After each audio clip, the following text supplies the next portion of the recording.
Can this just turn into a therapy session right away?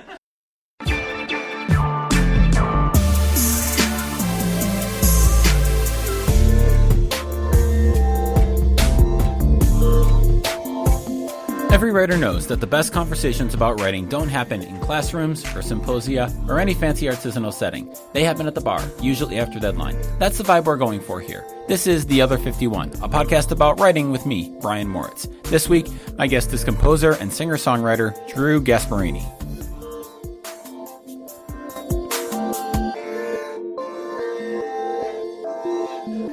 Drew, yes. Thanks for coming out to join me. I really appreciate it. Thanks for having me. We kind of here. got a penthouse view for the It's for the killer, recording man. today. You actually really do have a sick view. You got the river down there. I know. It's nice. It's crazy. So we brought the show on the road today. Yep. We're in New York City. My family's here for the Broadway Cares Equity Fights AIDS flea market. Amazing. Tomorrow that we're going to. They're getting ready to go see a show. That'll be fun. My daughter and I, and we're going to chat about all sorts of stuff. Sounds all sorts great. Of writing I'm looking stuff. forward to it. Yeah. So first of all, congrats on the re-release party a couple weeks ago. Thank you very much. It was a lot of fun. It looked like it. The I Could Use a Drink, the album that came out, you had a re-release party. Yep. What was that like revisiting those songs 10 years or so after you wrote them? You know, some of them, they're a lot of the songs are like 10 to 12 years old, and I hadn't played any of them in about 7 years. Okay. So like since we first released the album. So like just kind of relearning the songs was super exciting, and then just hearing the original singers do them again, it brought like this new matured life to these really young songs. You know what I mean? Yeah. And I guess the frustrating part was like listening to some of these lyrics and being like, oh man, if I wrote this song now, I would have done that so differently. Oh my God. I was wondering, because we listened to that on the way into New York today. Are there any songs that you played or hear now that you read or take very differently? Not just, Sure, I would have written them different, but like, oh wow, 10 years later, this is a very different idea on it. I think globally, Valley High is a song on that album it just speaks louder now, if anything.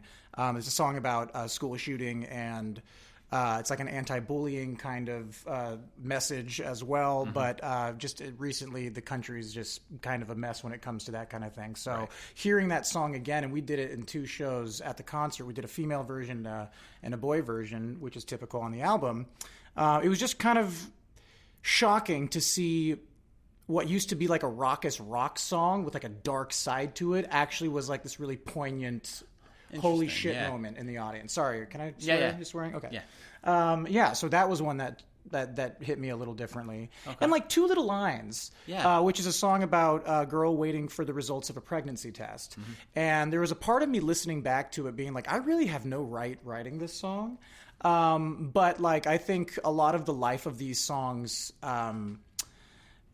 come from the performances and stuff like that. So hearing the performers reinterpret what I thought was kind of, for lack of a better term, shitty writing kind of helped elevate the concert, I think. I was wondering about that. So there's 3 or 4 songs right in a row on the album. Are they supposed to be like? Are they a mini story? So the album is like a compilation album. There's songs from a musical of mine called Crazy Just Like Me. Songs like A Little Bit and Fell in Love with Crazy are from that musical. There's songs from Make Me Bad like Circus and I Just Can't Stop. And then there's all these songs that are from this musical that never really got finished, and it's called Circles. Alex Brightman and I were about to kind of finish writing this idea. It's just these 3 relationships, kind of vignettes of these relationships. And one of them was a teenage couple navigating losing their virginity and then accidentally getting pregnant, and that dynamic. So that's where those, like, the sequence of those songs all come from. Okay. Dear Lucy and 2 Little Lines and No Turning Back Now, Yeah, because we noticed they kind of really flow perfectly there's like a little story in together. them. So the one question I have is from that album is, how did Simon's mom take his coming out message? I would hope that she was open-minded and understanding. I think in 2019, I think she would be. Right. Although frighteningly so, I think that's not the case everywhere in the world. But when I wrote it, ever since I wrote that song, that's one of my oldest songs. I mean, that's like a 15-year-old song almost. Yeah, it's an old tune. I get emails all the time from people saying, like, I used this song to come out to my mom to kind of like soften the blow for her, because there's a comical aspect to it and there's a really honest, heartfelt aspect to it. So I think that kind of cushions the the blow for the mom for some people, and it also makes the experience of coming out a lot less stressful for people. And I get really earnest emails from people just thanking me for that song existing because it helps them in their little journey of coming out. Little journey, that's not the right way to say that at all. Their humongous, important journey of coming out. Yeah. I mean, it's such a sweet song. I appreciate that. Thank you very much. And we were mentioning this on the way down. So many of your characters in your songs, the kind of the lead singer, the protagonist, even in Valley High, are likable. Oh, like they really feel like Valley High is not likable, but it's kind of told from Isn't that kind of the job of a writer, though, is to kind of get, at least I think that's kind of a qualifying aspect of what a writer does, is try to take someone who has so many faults and empathize with them to the point that the audience looks at them differently than what is just on paper. Do you know what I mean? Sure. Like, yes, the school shooting. These guys are doing a horrendous thing. But when you hear the story and how they got to make that decision and what pushed them that far and the things that they went through that led to this horrible thing they did, you almost start to empathize with them and sympathize with them beyond that. So I just think that's kind of the role of the writer, is to kind of twist something that's a little hard to handle and make sure that it's palatable for everybody. So what are some of your steps and processes to doing that with your characters or with whatever you're writing about? My mom even said this. She thinks I'm a method writer, and I don't know if that's the healthiest way to live, but I think she's kind of onto something with that. I literally walk around my apartment and I keep my phone on record and I just have it in my hand, or I have my ear pods in, and I'm just talking as if I'm this character, or as if I'm this person. And I'll, like, if it's, say for Valley High, for instance, I'll hold my pencil differently. I'll hold it angrily, and I'll start scribbling down thoughts until they kind of morph into what the person would say. And, all the, I really psych myself up to get there, so that whatever comes out of me somehow is like channeling the anger of that person, or the darkness of that person. I'm not necessarily a dark individual, but I have to kind of manipulate my brain to get there so much of the time, know? So it's kind of just trying to become whatever the thought is, whatever the person is, whatever the thing is. I literally try to become it sometimes. Is that take its toll on you at all? Oh, yeah. Can this just turn into a therapy session right away? Very much so. It causes a great deal of, and I think any writer can relate to this, and that's what this podcast is really about, is writing, right? I think any writer can relate to sacrificing your personal care, your self-love, your relationships, because the thing that you are creating, it's so ego, it's so masturbatory. Oh my God, I can't even believe I'm saying it, but this is the honest truth. The thing you're creating is more important than anything or anybody else. That is always how I have felt. My relationships have always struggled because of that aspect. My family and my friends are all very understanding, but there are moments when I really take a step back from everybody just so I can cut into my own vein, metaphorically speaking, a little bit deeper and be left in my own yucky head, and I really sacrifice, and it does take a toll, because the way I look at my job, and I love it so much. I love it more than anything in this entire world. Not the career, but the thing I get to do, the writing, the creating of it. You're chaining yourself to a piano, and you're chaining your wrist to a pencil, and you are there alone. And I think anything that makes you be alone for extended periods of time is going to take its toll on you. Sure. I make sure, like the way I recharge, getting out of my house right now, being in this room with you talking about this makes me feel so much more sane. It's how I recharge. Every time I play a concert, I really make sure to invite the audience out to an after party with me so that I can talk, get some FaceTime, meet some new people, get some new stories, recharge. Otherwise, I'm there with my own stinky thoughts in my own stinky apartment at my own stinky piano, writing my stinky songs. When you songwrite, is it usually music then lyrics then music? What is it? Depend if you're writing a show versus like a song, or yes, it does. They're all depending factors there. By and large, I would say music does come first, because I think if you listen to a lot of my stuff, the through line through all the music is I really try to make sure it's singable, listenable. Catchy is the word I'm trying to avoid using, but catchy is the word I guess we're going to land with. So yeah, I go music first, but there's often times that I'm just walking around Manhattan and like saying a phrase again and again and again, and then that turns into a monologue, and I'll start typing it into my phone, and lyrics will come first that way. But when it comes to musical theater, I think it's hook first, then you kind of write outwardly. Oh, sorry, I'm bumping into the mic. You write outwardly. You find a hook, and then from the hook, you can go backwards and kind of start with your verse 2, etc. Okay, what do you mean, hook of a song or a show? Sorry. Yeah, hook of a song. Okay. Yeah.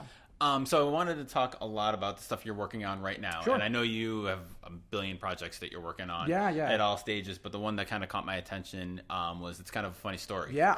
I know you and Alex are writing that. And you guys just had, what was it, a workshop a couple weeks ago? We just did a 29-hour reading with Second Stage and Universal. Oh, great. How'd that go? It was a really, really great experience. Anytime we get to work on this show, we have to take these breaks to work on our other projects. But when we get back in the room, Alex and I, it's like we really get into the language that we've established as writers. It's so joyous. And we really think that this property in particular is uber important. It's super timely. And it is the vibe in the room is that everybody's kind of feeling this importance and this fuzziness around the piece because of what it's about. And for anybody who doesn't know the book by Ned Vizzini, It's Kind of a Funny Story. Please go check that book out. It's one of the best books I've read this year. And important. I really think young people should read this book. And the musical, we're really trying to make it just as important as the book and really do Ned's work some true justice. And the reading was really informative. We made a lot of rewrites, a lot of brand new songs that I'm excited about. The cast was great. The experience was great. So the book, which I loved because I read it this year, and as someone who has an anxiety disorder, I thought it was very, very honest in its kind of portrayal of Doesn't it make you feel like when I read the book, it made me feel like I wrote some of it. Yes. Because like some of it was so like, oh my God, I didn't realize anybody else thought that exact way. Yeah. It was scary almost. It really was. And it was a sweet book, and it's a very quick read if you haven't read it. It's very easy read. Very easy read. So kind of walk me through the process. How did you first come about this book? Did you read it first? Was it a musical idea and then you got it? The entire the step-by-step process of how Alex and I got to work on It's Kind of a Funny Story was a little bit of happenstance and a little bit of crazy timing. Universal came to me and Alex back in 2014, I feel like. This was 2014, to spec a song. They didn't realize that Alex was a book writer, not a lyricist. I typically do music and lyrics, but they asked if I would write music and he would write lyrics. And we wrote the spec song for Secret of My Success, was the movie that they wanted to adapt. They loved the song we wrote. We didn't get hired for the job. And they said, why don't you look through our movie catalog and see if there's anything that speaks out to you. And we wrote down a couple ideas, but the one title that really stuck out to us was It's Kind of a Funny Story. We remembered the movie with Zach Galifianakis, this, that, and the other. And when we brought that up to Universal, the happenstance part was that they were like, that's so funny you guys said that, because that's the title we were going to suggest to you. Oh, really? So that really worked out. The unfortunate part of the timing was, and kind of maybe a significant part of the timing here, was Ned Vizzini lost his battle to suicide and depression a few months or not too long before this all started happening. And because when we read that and we saw that news, it just made it 10 times more important for us to give his story a brand new life and a much larger life. The movie is so great and the book is so great, and I think giving these stories and characters songs is really, really elevating what Ned was saying, which is it's okay to not be okay. Right. And I think that's the big takeaway from the story. Had you read the book before? Or you just I seen actually the movie? never read the book. I saw I saw the movie, and then I got my hands on the book once we said, let's go with this one. Let's go ahead and check it out. And then, like I said, it hit me like a ton of bricks. And I'm not a reader. I really don't like reading because so much is it's for work a lot of the times, a lot of adaptive properties, and it feels like homework. Okay. I flew through this book.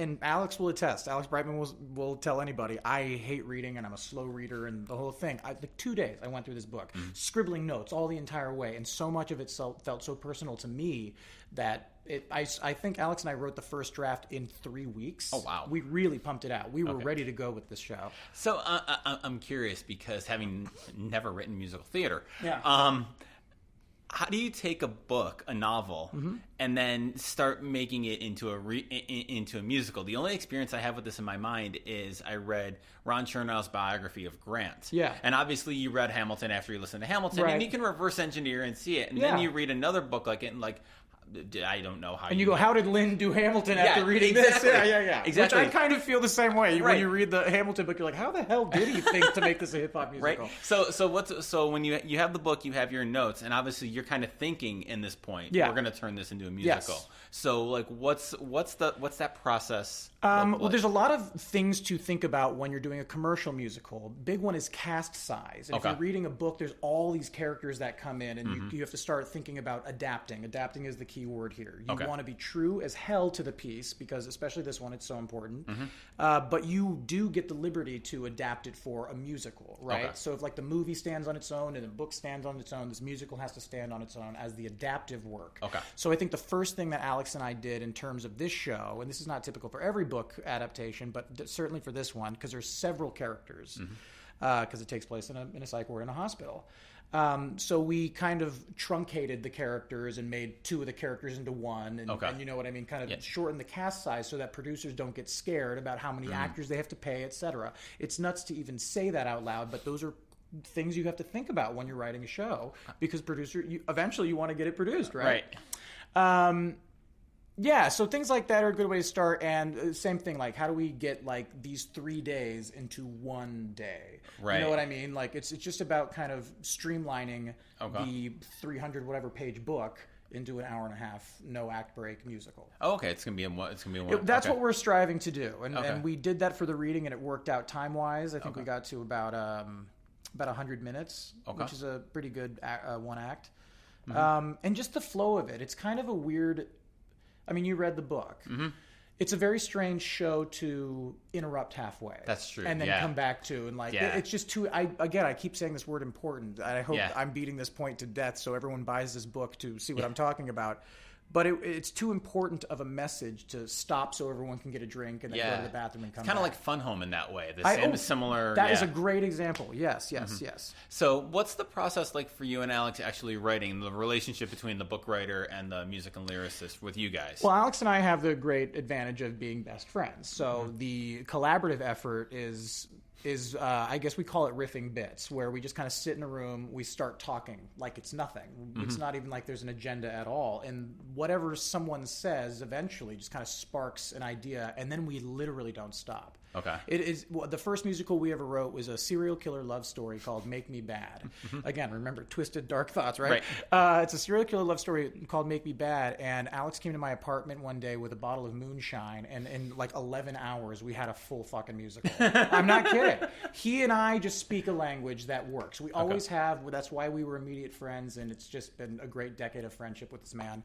When it comes to other collaborative things, and I'm working on a couple of movie adaptations right now for some Broadway folk. I can't say what they are, sadly.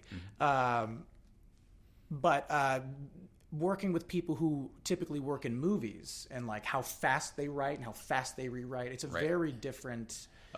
I think that's a really important thing to say, actually, for writers. If you are a composer lyricist and your job is to write musicals, you're going to be working with a lot of different book writers, and you need to be adaptive in your collaborative process. You just have to be. I think the key to success is knowing how to collaborate, no matter what. That's why I like doing things in groups. I like that there's the morons. I like that there's me and Alex. I like that. I'd rather be in a band than do my own thing. Really? Yeah. Okay. What is it about collaboration that works for you? I like the idea of holding someone's hand in victory as opposed to me saying bravo to myself. Okay. I really do. I came from a big family, and I'm really close with my brother and my two sisters, and there's just something really satisfying about a high five as opposed to a pat on my own back. Okay. You know what I mean? Yeah. So how do you, like, when you work with writers and you have coaching, or you kind of think it through, how can you become... Because you talked about it, how writing is so often a solo process. Yeah. Same deal like in academia, the writing I do. You collaborate, you have co-authors, you have solo stuff. Right. It matches. So what are your, I guess, strategies for being the best collaborator you can be, or a good collaborator? I like to be amoebic in that sense. Okay. Like, I know how I write, and I'm upfront with that. And the way I write is give me a day, and I'm going to go do what I do, and then I'm going to bring it to you, and then we're going to discuss. I need to be left alone to do my thing. I can't write a song while someone's, like, over my shoulder. I have a really hard time with that. Okay. So I just try to adapt to how they like to work. So I'll ask them first after I say, here's how I do my thing. How do you do your thing? Right. And if their thing is very different and they need to be looking over my shoulder, I'll be the first to say, you can look over my shoulder. Okay. You know what I mean? I just want to make sure it flows. And again, sacrifice. It's all about finding the sacrifice. Right. And that would be a sacrifice I would make just to make the collaboration work. Okay. You know? So, and the other musicals you and Alex are writing together, there's a children's book, that name I'm blanking. The Whipping Boy. The Whipping Boy. Yes. Oh, such a great book. And that's literally like a 70-page book. It's like a quick read. It's so fun. And yeah, Alex and I got the rights to this a few years ago on our own. We just went out and reached out to the estate and got the Sid Fleischman's book, The Whipping Boy. And it's a great story. It's kind of like Wicked, but with these two young lads. Okay. And they go on this great adventure, and there's a bear wearing a tutu, and like, naturally, you know, of course, things you want to see on stage, obviously. It's a lot of fun. And it's not even the fun thing about this show, actually, that Alex and I are working on. It's not necessarily, I mean, it is, but it's not necessarily just a stage musical. We're really talking to some studios right now about an animation, perhaps a feature film kind of thing. Okay. So sky's the limit when it comes to The Whipping Boy, but that's certainly still in development. It's so different. It's a really like Celtic folk Appalachian music vibe. Interesting. And Alex is like inventing a language. It is seriously, it is so fun. And he and I are actually, this is the first time that we are doing co-lyrics together. Oh, okay. So that's a really fun part of that. Oh, very cool. Yeah. You have so much stuff that you're working on, like all these musicals. You've got your own stuff. Obviously, Alex is doing 8 shows a week. Yeah. On Broadway. I'm curious. Does that help? Being that busy, does that help you be more creative? Do you feel like are you the type of person that like? I think it makes my hair fall out faster. Okay, that's fair. I don't know if it does help me. You know, listen. At this point, I feel like I pile my plate a little high.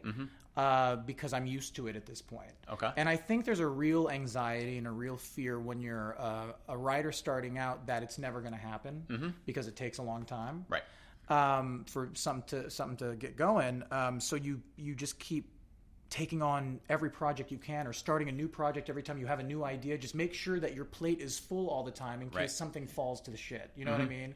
Like if a project goes away, like a producer pulls the money and that one's done, you got these other ones to focus on. Right. So I think that's a protective thing that I do. Okay. I also just see the nature of show business, and if you're not like this busy all the time, I don't think you're really making your nut. Right. You know, it's tough out there. Yeah. And I'm addicted to it. Okay. I'm addicted to it like I'm addicted to New York. Okay. I like the high stress. It sounds like a complaint when I talk about my hair falling out and the stress and this, that, and the other, and the sacrifice, and you're chaining yourself to the piano. I'm painting a picture very strangely because it doesn't sound like positive language, but I am so addicted to how that feels. There's something romantic about like fueling my system with coffee and weed and staring at a piano until magic happens. Okay. And then when that magic is done, immediately going to the next thing. There's something really fueling about that. So what's that feel like? Like today we delayed this for a little bit because you were in a zone on some rewrites. Thank you for being understanding. Of course, and you wanted to not kill your momentum on that. So what's that feel like today, or when you're like in a groove on that? It's like a runner's high. It's like, you know, when you're on a treadmill and you're running and you're like, you finally look at the numbers in front of you, you're like, oh my god, I've already run 2 miles. Let's just fucking keep going. Right. You know what I mean? That's why I really hate when the momentum gets interrupted. My least favorite thing in the world is like being on a roll with writing and then being like, I gotta go teach a class right now. Right. And then I'm gonna be grumpy in the class, and I might not be the best teacher these kids need that day, in like a master class kind of setting. Yeah. Because all I'm thinking about is a rhyme for the last word I just left. Right. You know what I mean?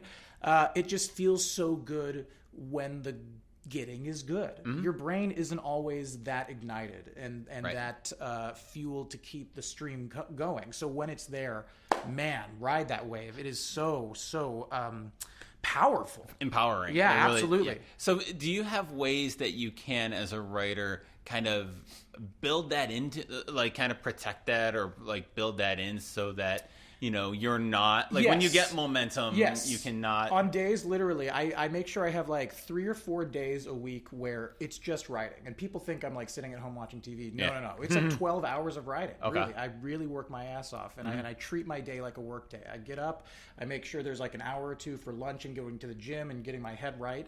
But the rest of it is meeting deadlines, working on rewrites, and making sure I start a new song for myself that's not for a musical or anything. Anytime I have a day where I know I'm going to be coaching or I'm going to be teaching or I have to play a show that night, I don't start writing a thing. Okay. I don't even let my brain turn on that way. Okay. Because I'll be pissed if I have to interrupt that. Right. Thought. Yeah. Right. You kind of build those days, that time exactly. into your schedule. Yes, and I take it very seriously. Okay. Yeah. So I saw just today. Sorry to pull out the phone, but you had a great quote on your Instagram story from I believe someone you had a writing session with. A student of yours. Yeah. Yes, I won't say her name, but this is the quote, and I love this so much. Don't listen to something and sit and go, I can't do that. You just can't do it like they're doing it. Do it the way you're fucking doing it. I've never cursed on this podcast either, so there you go. That's the point of art. That's the point of theater, okay? That's why you do this, right? And that's why it's worth the wait. I promise you it's worth the wait. Yeah. That's so good. I appreciate you reading that. I was working with a girl yesterday, and she was recording the session. That's how I think she got that quote. But she was just given the task of writing lyrics to something. She's never written lyrics before. Okay. And she was very trepidatious about even getting started because she said, I've never done it before and I don't know how. And I go, okay, well, let's just try. Why stop yourself? She goes, I don't know how to do like you do. Yeah. So it's like, who gives a fuck how I do it? Right. I don't do it like everybody else does it. There are certainly rules to the game, but certain rules are made to be broken. You can try your way of doing it. Your way is obviously going to be the first way, and that might keep evolving as you learn. Right. But don't stop yourself before you start. Right. That is always my pet peeve in the business, is when people give up on themselves before they even give themselves the shot. Right. I do that with my students too, and myself too. You gotta just try it. You gotta. There's no set path to it. There's no way to do it. And that once you kind of realize that, or the moments you realize that, it's just so freeing and so like, oh, I can do this my own way. And I say this a lot in master classes, and I think it's an important thing to keep repeating, because I think especially in a lot of college programs for the arts, people leave those programs thinking there is an expert way to do it. Right. And I will refuse the idea that there's an expert in the arts, period. How can you be an expert in a field that is perpetually evolving? And I think musical theater and the arts is a very evolutionary art form. So how can anybody be an expert? So don't listen to these are the rules, I don't know how to do lyrics. Right. Make up your own thing. It's like you're an artist.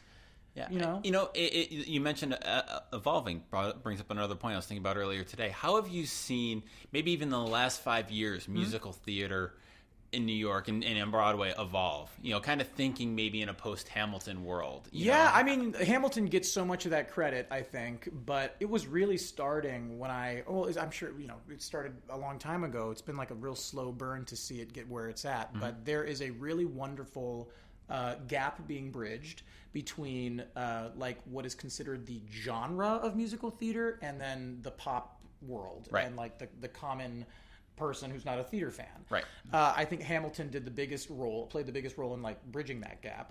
But like you go back to like Spring Awakening and you look at like Duncan Sheik and Sarah Bareilles is writing a musical, and you got like these big name bands writing musicals, and these musicals about big name artists and this, that, and the other.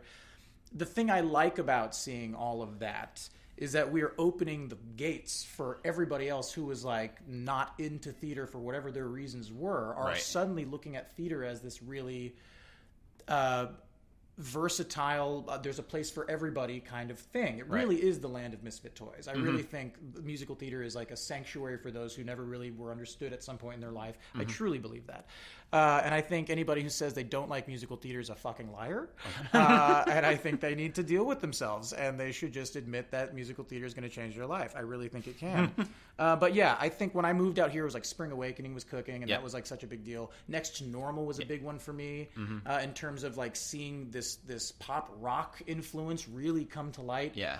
And it's the thing that made me want to get into musical theater, was writing stuff that it was Jonathan Larson's entire idea. Give something to the generation that's not listening to musicals, right? Mm-hmm. And I love seeing Pasek and Paul and Lynn and all Tom Kitt and all these people just slay. Shayna Taub too. Oh my God, are you kidding? She's doing Devil Wears Prada. Mm-hmm. I'm loving this. The other cool thing that selfishly for me, I've been out here for almost 12 years now. Okay.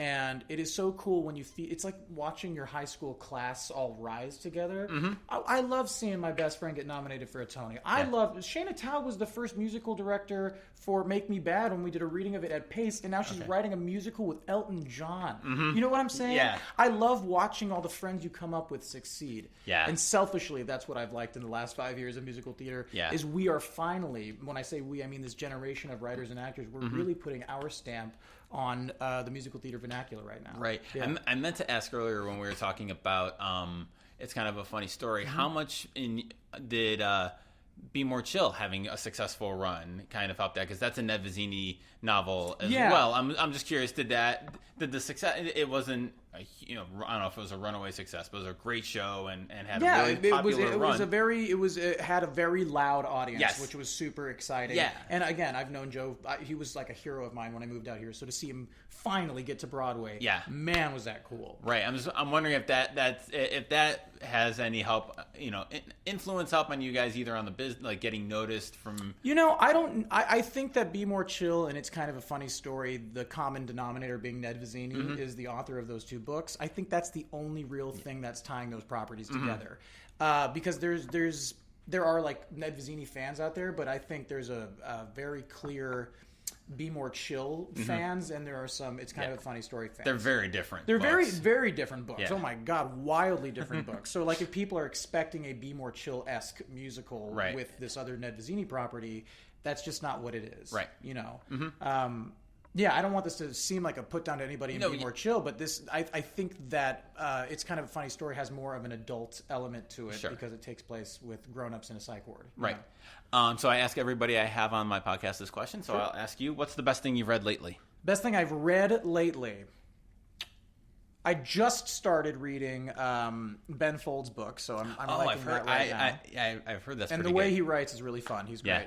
Best thing I've read lately, there's a book that was recommended to me a couple years ago, and I just reread it because I liked it so much. It's called A Man Called Ove. Have you heard of this book? I have not, no. I think they're making a movie of it now with Tom Hanks, but it's a beautiful book. Check that out, Man Called Ove. Man Called Ove. Excellent. So I can recommend The World Doesn't Require You. Okay. It's a collection of stories by my friend Rihanna Milcar Scott, who I had on the podcast a couple of weeks ago. We worked together at the newspaper in Binghamton about 10-15 years ago. Amazing. And he went back and he's got two collections of stories, and they're just amazing. It's funny. It's cool. They're set in a fictional town in Maryland, Cross River, which is in this world the site of the only successful slave rebellion in the U.S. Wow, and it's kind of built on the mythology of that town. Super cool. It's very cool. So anything you want to promote or anything you got coming up that you'd love people to know about? Well, we just celebrated the re-release of I Could Use a Drink, and the official digital re-release is going to be October 15th, and we're putting a bonus track out. Nice. Caitlin Kinnunen from The Prom, Tony nominee Caitlin, we love her, is going to be doing my song Kindergarten Love Song. We're going to record that. Okay. I got that going on. I got a really big fat musical that I'm working on for Broadway that I really can't wait to announce. I've been sitting on it for a year now, and it is driving me crazy. So just follow me on Instagram or any social medias at Drew Gasparini, and look for those announcements coming before the end of the year. That should be really, really fun. What else do I got going on? The last Monday of every month, there is a residency that I have at Rockwood Music Hall Stage 3 called Drew Gasparini and Friends, where I showcase a bunch of brand new singer-songwriters, and they get to do their own set, and I play brand new stuff that I'm trying out. Awesome. Yeah, it's really fun. It really turns into a party every single month, so check that out too. Follow me on the socials. You'll find all that stuff. That's awesome. Drew, this has been fantastic. Thanks so for much. having me, dude. Absolutely.